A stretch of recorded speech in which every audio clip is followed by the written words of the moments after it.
Good morning, hello everyone. Welcome back to my vlog at Joy's Farm. Mga ka-BSK, ito, binigyan natin konting pagkain yung mga alaga. Kambing, manok, pato. Ayan si Michael Jackson, no? Nakatuntong siya dun sa ginawa kong hapunan, no? Yabang niya, oh.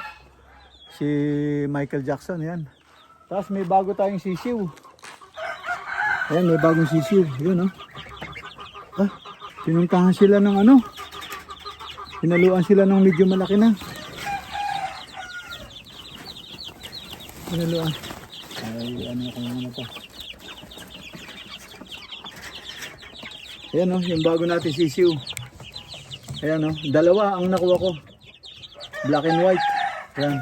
Pero yung medyo malaki, humalo. Andito sila yung medyo malaki. So, dalawa pa lang nakuha ko. At magpipisa pa yun. So, ayan, ayan, iwanan muna nga sila. Meron silang tubig. Yun doon, meron bang tubig yun dito? Naku, wala na naman tubig to. Ang lakas ng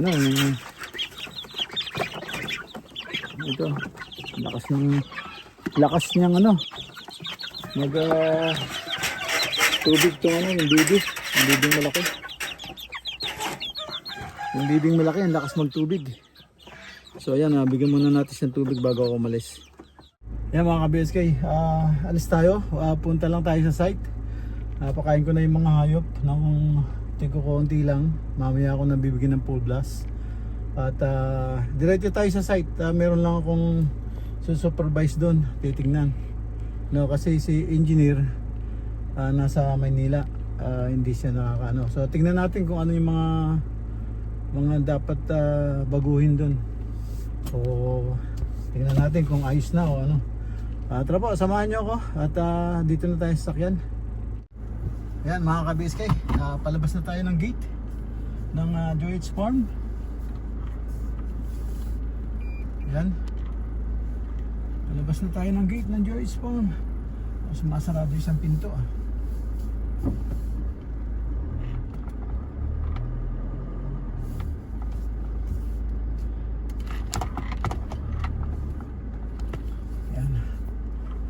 Wala, napakarumi ng ating sasakyan mga ka-BSK.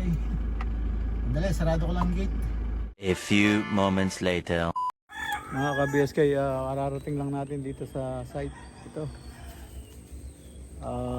Dito, ang ganda ng view. Yan, dito tayo sa site. Magbubuhos ng ng pundasyon. At para masabugan ng barya. So, yan, tingnan natin. Tingnan natin at medyo kinakain pa natin yung mga alaga, kaya medyo late tayong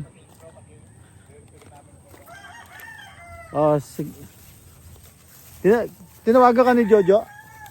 Tinawagan ka ni Jojo? Oo. Okay lo. Ito basa pa, di ba? Opo. Pero meron ng barya. Wala pa. Magkano nang dinivide natin yun? Tig-6 ba?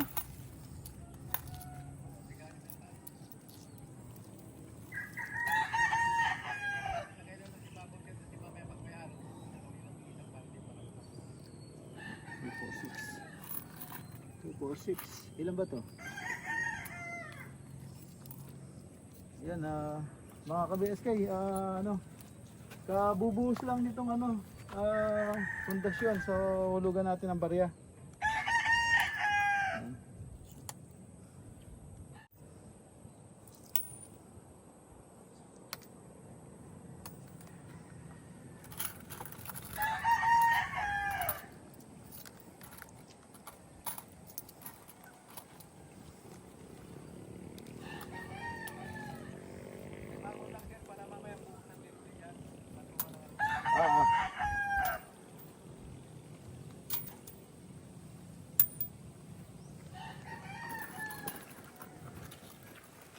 Dalawa lang ba? Dalawa? Opo. Bubuhos ako ng barya.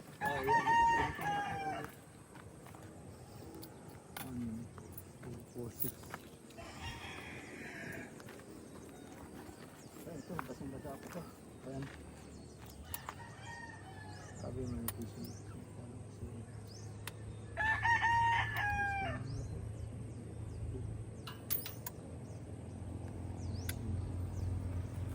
Ilan po? Tatlo lang. Opo. Ayan, bubuhusan ko ng barya ulit. Ano, ng Philippine money. Ayan mga ka-BSK, tapos na yung ano, cents, dollar. Lagyan natin ng Philippine money naman. Para ano, dual.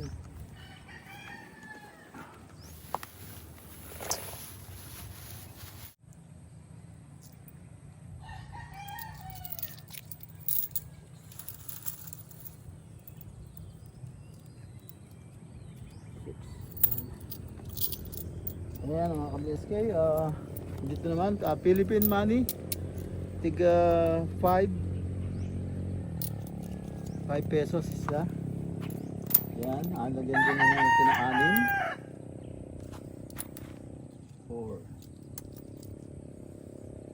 5, 6. Ayan. Philippine money, 1, 2, 3, 4, 5, 6. Bali tatlong poste, fondasyon ang uusan nila. Ayan,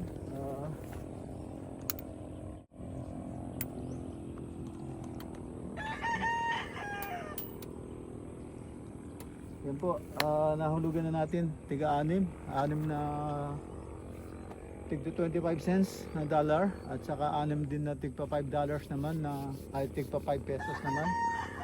Yan, tatlong poste.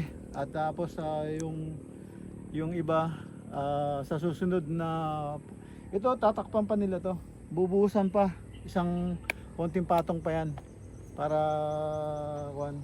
tataas pa yan ng konti, so matatabunan ng gusto yung ano, yung bariyang ating hinagis. Yan mga ka-BSK, marami pa doon barya, pero 13 po yan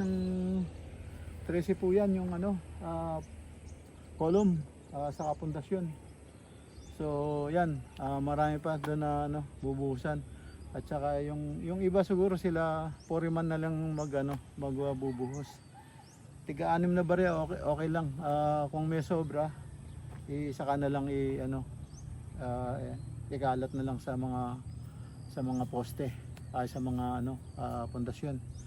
Yan mga ka-BSK, at ito, naging cameraman natin si Kyle. Ayun, shoutout dyan Kyle. Yan, salamat. Yan, naging cameraman natin si Kyle. Ayun siya. Yan, at ayan si Foreman. At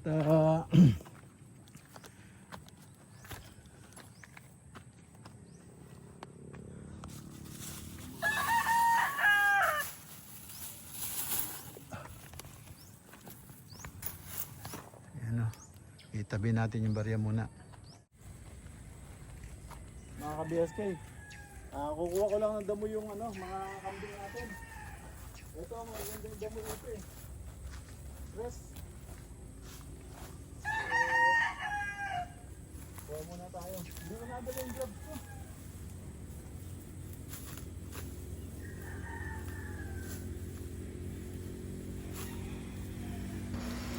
Ayan mga ka-BSK, isang uri din ng napier tong grass na to. Parang local lang. Pero ano rin siya, family rin siya ng napier. Yung medyo ano siya, medyo mababa lang. Ayan o, sariwan-sariwa. Ito mga ka-BSK. Kaya yan, kailangan makabalik dito, makakuha ng damo uli. Maraming damo, maraming bakanting lote. So yung damo andyan dyan lang. So lilinis pa yung area pag nadamuhan. So yan, ganda sana kung ano, mayroong grass cutter. So pwede kang sakate na ang gamit mo yung grass cutter, pero meron siyang kailangan suklay para pagka sinuklay mo, pagkataas ng grass cutter, ibubol mo lang yun, andun na nakaipon mo. Mas mabilis. So, yan, kahit anong damo naman kinakain ng kambing. So, yan, at press na press yung down yan, tama-tama yung mga bisero, yung mga baby na kambing. Siguradong kakain na, matututo na silang kumain ng damo ngayon. So, ayan. Ang dami oh. Sariwa tong grass na to. So, yan. Gusto nila yan. Gustuhan nila yan. So, yan. Baka sakali makabalik uli, makakuha uli. Dami damo. Yan. Sayang. Kung matutuyo lang na hindi pa pakinabangan, no? So, yan. So, kukuha na tayo para meron tayong stock na damo. Kaya lang, kailangan mapakain mo to ng within 2 days. Dahil maninilaw to. Mag-start ng para magda-dry. Ganun. So, kailangan i-feed mo siya ng before 2 days. O 2 araw. O mga 3 araw na kamo. Yun, medyo ano pa rin siya. Pero maninilaw na siyang konti. Pero kakainin pa rin nila, sariwa pa rin. So, yan mga ka-BSK, oh. Medyo ubos-ubos na. Gagawin tayo sa bandang kaliwa. Medyo may malalaki doon. Saglit lang. Yan. Pag nakuha natin to, may isang sako na to. Tapos may isang sako pa ako. Yun, lalagyan din natin yun sa kabila naman.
ka-BSK, naka-isang sao na tayo. Ayan no, dami pang damo. So tingnan natin kung makakuha pa tayo. Mga ka-BSK, ayan, tapos na tayo kumuha ng damo. Tapos ngayon, naghahalo sila sa buhos. So puntahan natin sila, naghahalo ng buhos. Tapos makauwi na. Walang tao sa farm, saka ang tawag dito, para mapakain natin sila at kumuha tayo ng damo para hindi ko na sila isosoga siguro, para doon na lang sila sa loob at para ma-assemble ko yung yung tractor. Kailangan matanim na yung yung kondon. Punta natin yung mga tatrabaho sa yan, tingnan natin sila at naghahalo.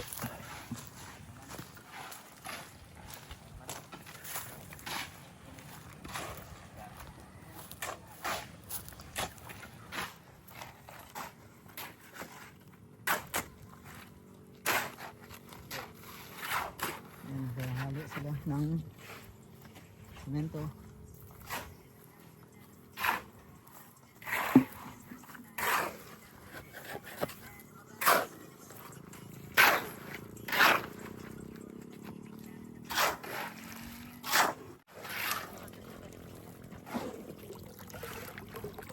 Ayun yung source of water nila. Tubig to galing sa ilog. Pang pang hugas-hugas. Wala, puro hiwa yung daliri ko. Hindi ko nadaling gloves ko eh.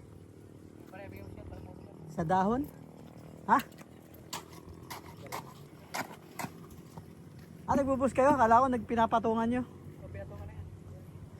Nabuhusan na ito. Ayan, nabuhusan na yung kanina, nagbuhos sila tapos ngayon basa pa naman. Tapos pinatungan uli nila. Ayan.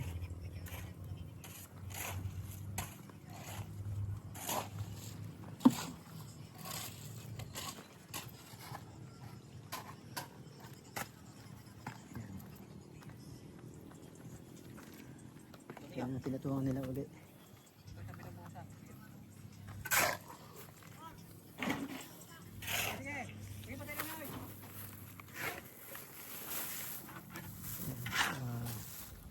Kuha tayo ng ng barya.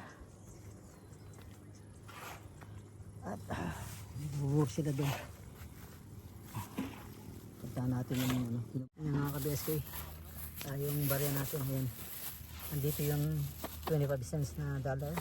Tapos ito yung Philippine money. So ayan, hagisan natin yung binubuhusan nila.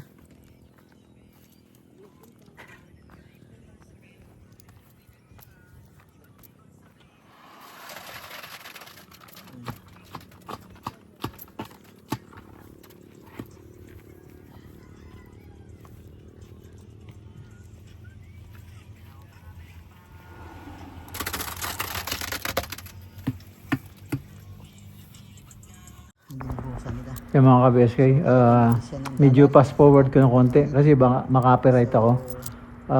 Yung isang labor nila mayroong music, napansin ko lang. So fast forward ko, bilis ng konti para makakuha ko pa rin yung video. Mga kaibigan, sino man nagbabantay dito, nakikiram po kami.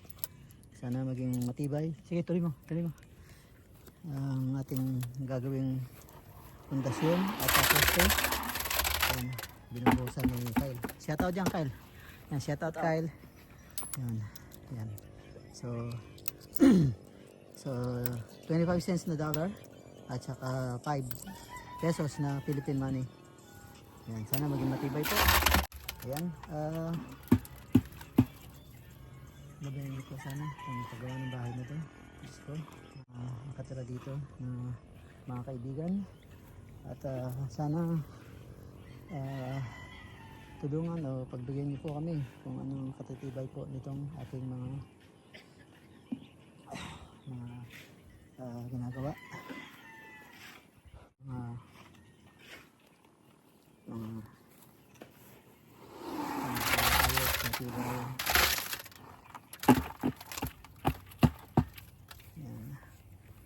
ayos na po at ito na bukusan na natin.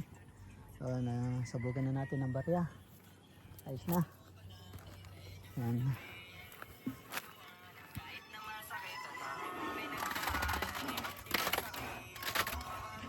Shoutout ko muna, kaibigan. Ang pangalan mo ulit? Dominic. Yan, si Dominic, ang isa sa nagbubuhos. Yan. Ayun,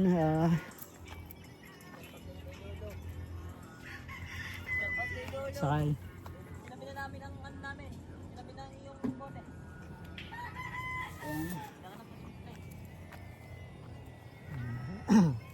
Nabuhusan. Yan.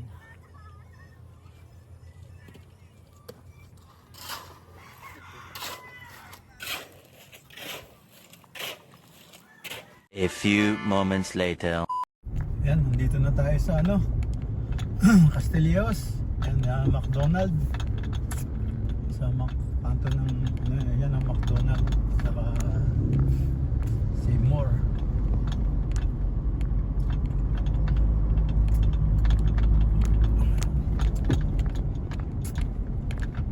Pupunta tayo ng dito, malapit na Castillos. Diretso tayo sa babay tayo ng kuryente. Yung mga biscuit. Bumili tayo dito, bumili tayo ng buko. Saksakan ng buko. So bumili tayo ng buko. Yan.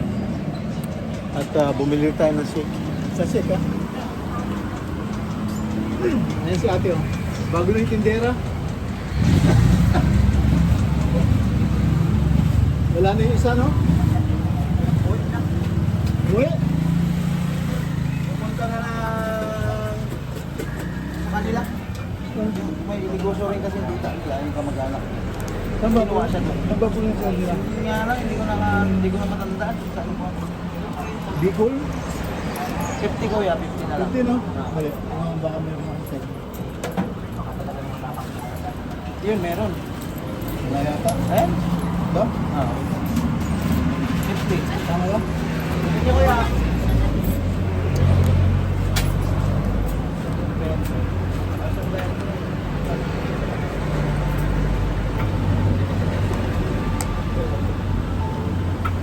Bumili rin tayo ng shake.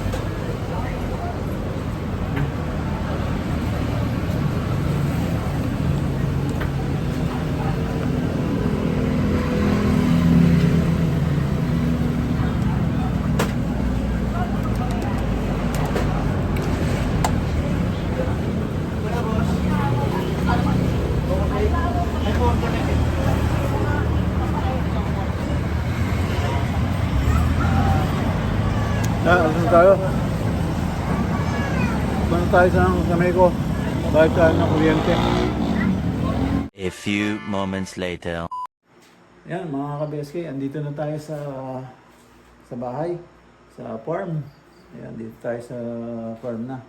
Yun, nakapagbayad na tayo ng kuryente at tapos napadaan ako dun sa suki natin ng buko. Ano yun?